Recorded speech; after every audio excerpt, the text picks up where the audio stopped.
Kia ora kita, this is Jacob here, my friend. He tata ki te 5 mano kua utua kētia e te whānau o na kita Josh kia Jacob Ngarewa o Affordable Headstones mō ngā kōwhatu maumahara e rua. It's quite difficult situation. I wasn't sleeping. I'm still not sleeping. Because how can he get away with it? Now, just to be very clear, in terms of Nellie's headstone, the boys haven't quite finished. So here's the 3 stones that I took. As you can see, one was glued, a plaque. This one here had stickers on it. I told her to take them off. Ka tango ana kita e nei kōwhatu e toru mai te whare o Jacob Ngarewa, i runga anō i te whakatau, ka whiwhi anō i ana pūtea, i tukuna ki aia. Can I have the 2 little stones back? And I said no. She just said, oh, well, I've just had 2 families ring me for their stones.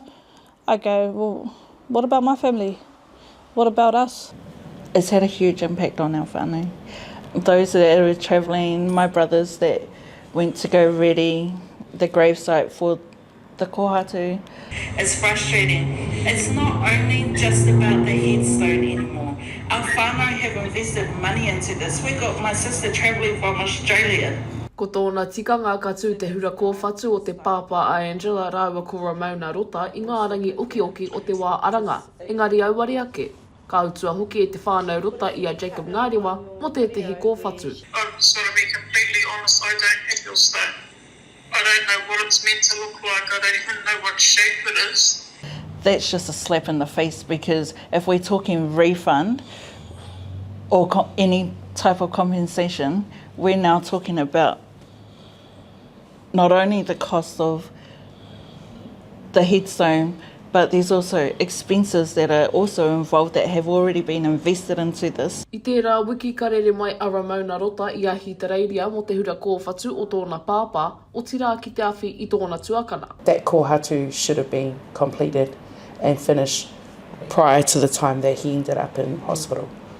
And he even stated that it was to be completed.